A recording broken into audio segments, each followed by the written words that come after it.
Hello and welcome to Malawi Today, another beautiful and interesting program where we do look at those very critical and very important issues affecting our country. Today, we will be talking about business. My name is Philip Zikanyanga. Let's be together.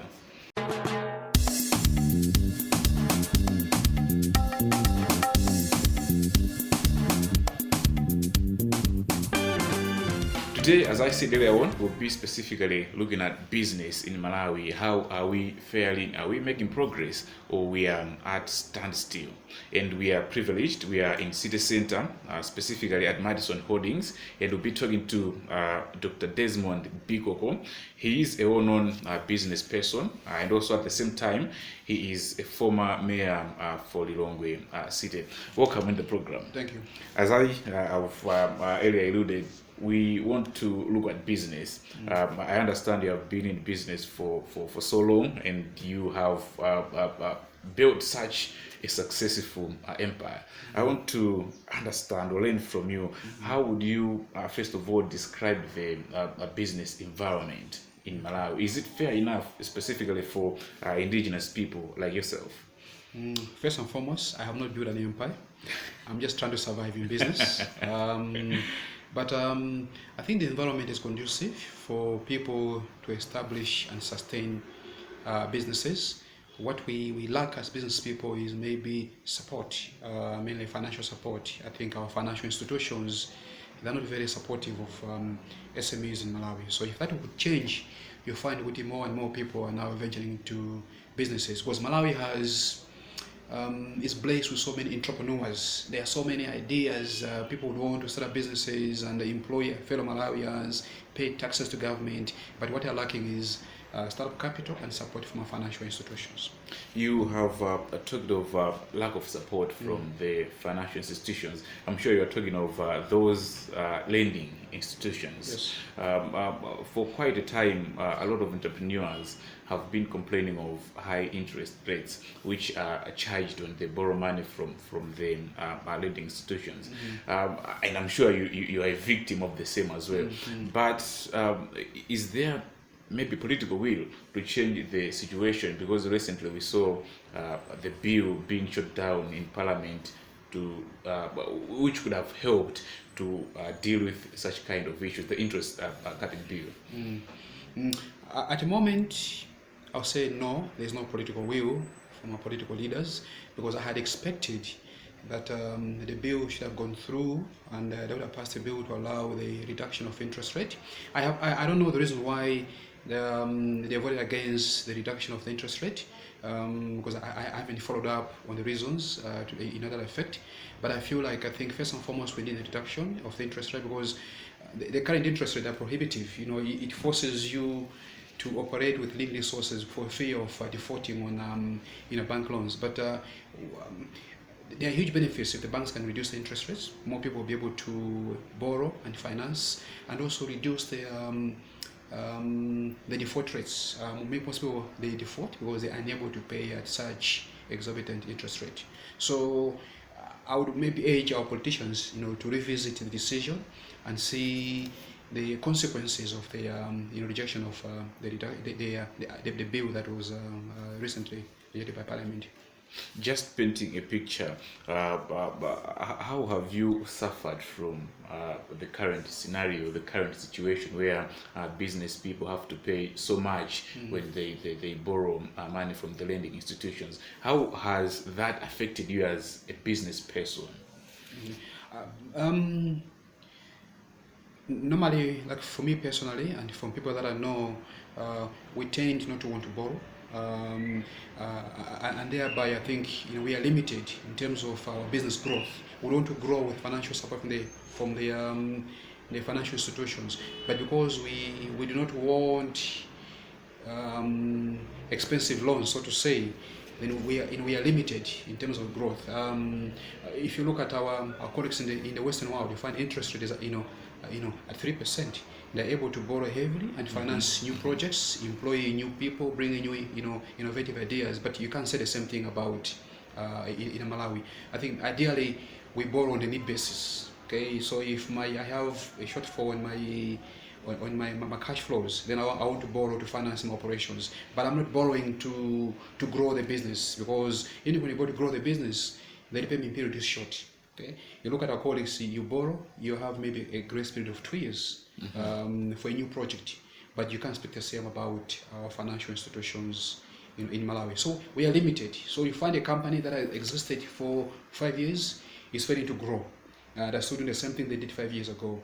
Yet our counterpart in the Western world, they've grown so much within the same period, because they're able to borrow, finance at a reduced interest rate between 3 to 6%, with a longer repayment period and a grace period, and be able to grow their businesses. And the benefits are huge, because 3 things are happening. They are creating employment, and by virtue of doing that, also paying taxes to the government, and also creating a middle class. But I think we are growing at a very slow pace in Malawi. Apart from these 2 reasons which you have cited to be suffocating the growth of the indigenous business people, you have talked of the high interest rates and also lack of political will. What are the major challenges business persons are facing in Malawi? Okay, if I'm on the other side of the coin, if I'm a financial institution, I'm also trying to be very strategic in terms of how they lend out, or they give out money or loans to individuals. I think the one thing that I've noted in Malawi, what is happening among even us business people, when we borrow from the financial institutions, it's mainly for consumption. Okay, so I borrow 1 million kwacha. Okay, and I told the bank I want to grow my business. First thing I do, I buy the most expensive vehicle. So secondly, I go to the lake with some friends. And thirdly, then I end up defaulting, because the borrowed money was not used for its intended purposes. So I also understand why financial institutions are reluctant, or they're very conservative in terms of the lending policies in Malawi. So this is by virtue of in lack of financial discipline for most business people. If you look at majority of indigenous businesses that have closed doors, mainly the biggest factor is lack of fiscal discipline.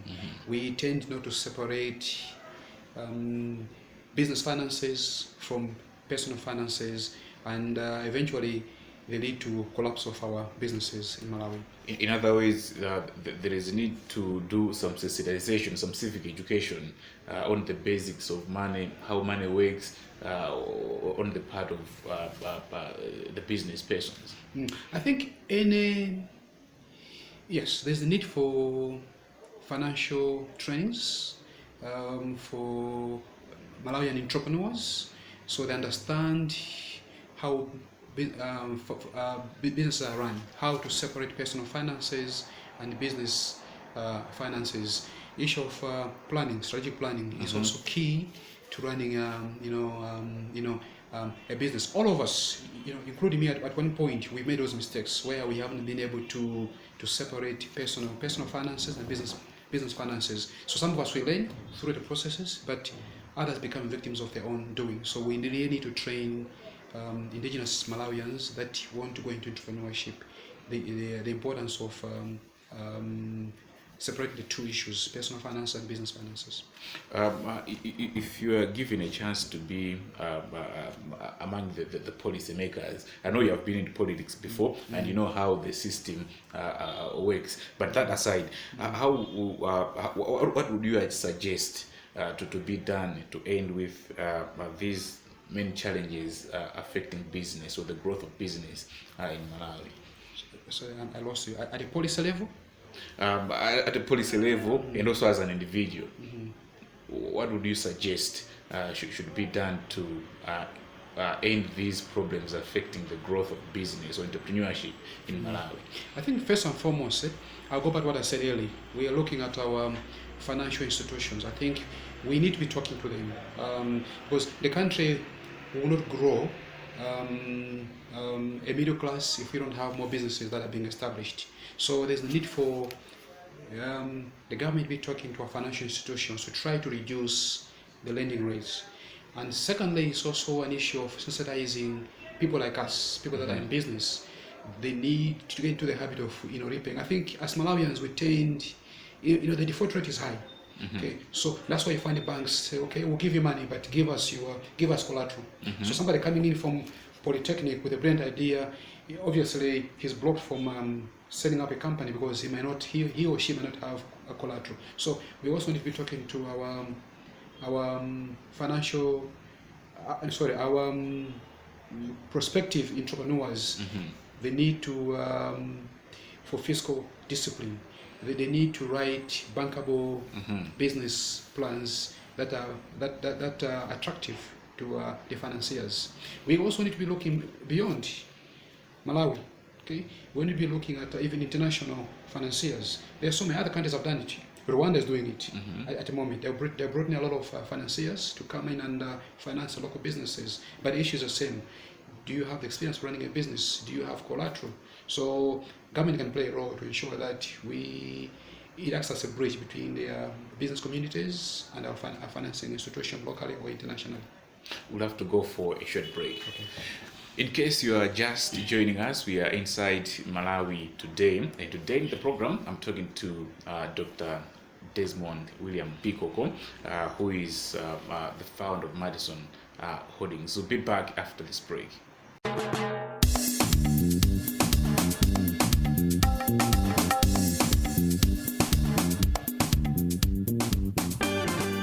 Welcome back. We are continuing with the program. As I said earlier on, to end the program, we are privileged. I'm talking to Dr. Bikoko, founder of Madison Holdings. And specifically today, we are talking of business, entrepreneurship in Malawi. That's one song that has been sung for quite a time. People have been encouraged to venture into various kind of businesses. So we are trying to evaluate, to look if our environment is indeed fair enough to start business. That's why we decided to engage Dr. Desmond Bikoko. There is this understanding or this perception among several Malawians that if you are to build a successful business, then you have to at least be connected politically. Do you share a similar perception or understanding? No, I don't.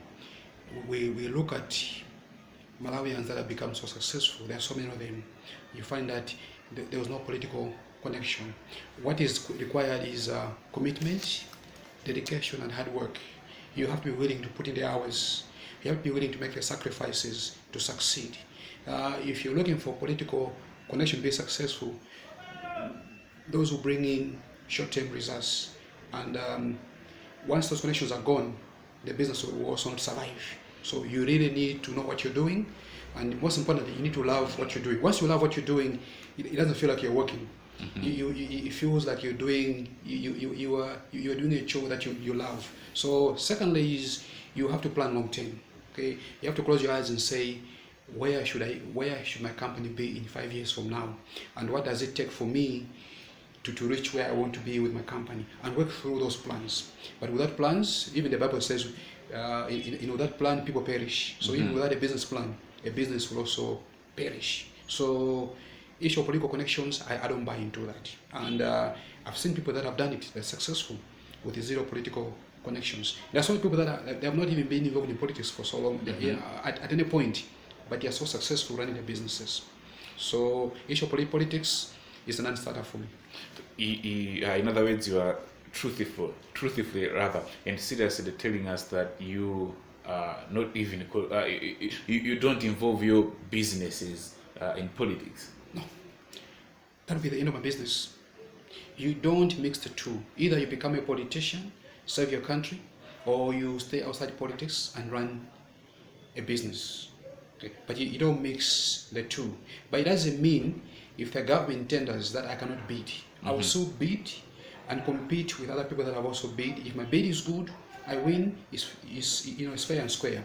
But to say that because I'm in politics, therefore I should be given priority in terms of government businesses, it is wrong. And like I said, once those connections are gone, it means it is also the end of the business. What is key is planning, and working towards those plans. Key is having a strategic plan for yourself and for your business for you to succeed.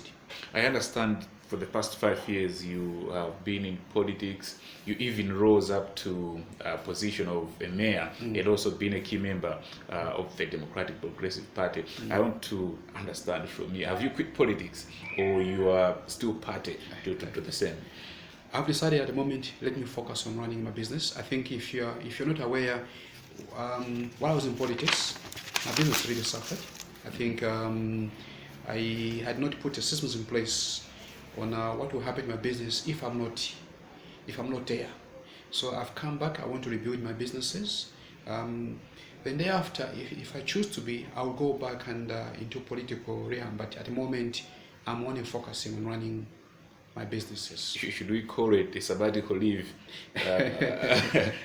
That's a moment later. We should hope to see you again in frontline politics. No, I think maybe in the next 2 weeks you'll be seeing what I intend to do, because running for, I've always said this, running for political office, it should be a service to your nation. Now, you do not always need a political platform to offer a service to your nation. You can offer that with other avenues. Currently, as you're aware, you already said it, I'm the former mayor of Lilongwe. I've created the former mayor's office, which maybe will be the first of its kind in Malawi. And I've also registered an NGO, a foundation called Desmond Bikoko Foundation. Under it, we have an institute. We're calling it the Kensington Leadership Institute. If you're not aware, a few weeks ago I was in South Africa, where I met the Thabo Mbeki People Foundation. We want to work with them at a level. What we want to do is create a platform for politicians outside the political platform, to also motivate people to leave politics after you save your nation for a period. We don't want people to cling into office for so long. We want people to serve 5, 10 years, then to say enough is enough, let me have a platform. At the moment, there's no platform for our leaders. Once you leave politics, you become idle. And you see so many people that were in key strategic position sitting idle. You go into other countries, you find that they are still giving a service to the nation. Key examples would be the Obama. Okay. He's actually making more money outside politics than when he was in politics. We have Bill Clinton, and we have the Clinton Foundation in Malawi. So you can do much more as a former leader outside politics. That's the approach I'm taking at the moment. So I'm gonna go back to public office, but not political office. I want to offer my services, teaching leadership skills, educational services, and creating an environment for current political leaders to leave office at the end of their tenure and have a platform outside politics. You have Riverton University. Exploits University. You acquired it at a time when Exploits University was struggling, and it seems there is so much progress within a very short period of time. What has been your secret to such kind of success and exploits in business? Like what I said earlier on, when you're running a business, you have to have a 5-year strategic plan. After 5 years, you come back, revisit it, and change a few things and have another 5-year strategy plan. Then you review it again. What I did, I was running a university called Riverton University at a particular time, and I had my own vision for the university where I wanted to sit in 5 years. But like I said, during the tenure of as a mayor for Lilongwe, all my business suffered, including Riverton. It wasn't growing, and for me, I made a strategic decision to purchase Exploits University. And if you're aware, it was also closed at a particular time. But Exploits is a well-known brand in Malawi, so I knew that if I merge the two institutions and operate under Exploits umbrella, I can get it where it needs to be. Accredited and re-established, reopened, and have you been accredited now? We have now been accredited. We within 1 year actually. I bought the university last year in June, and I think by May, this is August. Last month in June, we were told that in June we were told that we have been accredited. We put in a lot of efforts, a lot of resources. We hired a dedicated team of consultants to help us with accreditation. Eventually, it has led to what we wanted all along. But that's not enough. It's one thing to get accredited. It's not what we do with that accreditation. If you go to Exploits University, we now have one of the biggest computer laboratories in Malawi. Okay. We are also finishing what will be one of the biggest libraries among the private universities. We also now want to attach university to international accreditation. We want our graduates to compete globally with other students at an international level. So we'll be looking at regional accreditation, we'll be looking at international accreditation. We're also going to be looking at getting our ICT center certified with Microsoft, Cisco, what have we, so we can offer internationally recognized certification programs. We are also looking at issue of partnerships. Okay? Most people will rush to getting international partners, but we want to partner first and foremost with the local institutions, okay, to see where we can work, collaborate together. Secondly, also attaching our students with international programs. So we are so ambitious, but like I said, it's all about planning. If you plan it properly, follow through your plans, things will fall into place. If you don't plan for accreditation, or if not, right now I'll not be talking to you because we have closed institution. So you plan, then we have worked to ensure that we achieve what we are planned for. So no monies were exchanged for the process of accreditation? No. The accreditation is very transparent. The people that come and review your programs come from different institutions. Actually, you don't know who's coming to review. There are reviewers from Blantyre, Lilongwe, Zomba, Mzuzu. They come, they review, write a report, and technical team looks at it, then they make a recommendation to the council. You can't exchange. And actually, I would not want to take shortcuts because, it's, like I say, if you take shortcuts, you get short-term results. I would rather follow through the processes, get accredited. Even accreditation, it has some conditions. There are certain areas we need to improve. We still have 4 programs that we need to accredit, but we did the right thing. So I don't believe in the issue of exchanging money to get results. Finally, as we are concluding, what would be your advice to somebody, like for example, somebody who has just finished college education and is trying to look for employment, or at the same time thinking of starting a business? What should be the starting point to such kind of a person? They need to sit down and really think through what is it that they want to do. Because you can't just finish college and saying you want to get a job. I recruit here for companies. I sit in and do interviews. Okay, you find that most people, they lack direction. They have no plans in terms of what they want to do after, university. So either you want to be employed or you want to be an employer. But if you want to be employed, again, it's about planning. What is it that you want to be in 2 years, 3 years, and 5 years? If it doesn't work out, you should always have plan A and plan B. If plan A doesn't work out, go to plan B. Plan B doesn't work out, go to plan C. But never give up, because nobody's going to come and give you employment on silver platter. Nobody's going to come and actually help you set up a business. It's what you want to do that will determine your future. So we should all be hungry for success. Okay, and if it doesn't come through, let's be more hungry for success. Everybody, even for me, I'm sitting here talking to you, but I've gone through the same processes where I felt like I was rejected. But had I given up, you and I would not be talking today. When I came back to Malawi, initially, I did not want, my coming back to Malawi was to become a mayor of Lilongwe. I've said that over and over, but I wanted to work in government for 5 years. They said I was too young and overqualified. Out of frustration, I founded Madison Holdings. And now, 10 years later, I feel like I'm doing what I was meant to be. So that's why I say you have plan A, doesn't work out, plan B. Plan B, then you go to plan C. But never ever give up on what you want to do. Because if you give up, somebody else will follow through with your dreams. And you just become a spectator while they are living your dreams. So those will be my advice to people that are leaving college, wanting to start afresh in life, is never ever give up on your dreams. Dr. Bikoko, thank you so much for your time. Thank you very much. I'm afraid we will not move beyond that point. That's where we'll stop for today. As I said, today we are talking to Dr. Desmond Bikoko, founder of Madison Holdings. My name is Philip Ziganyanga. Till the next edition, goodbye and God bless you.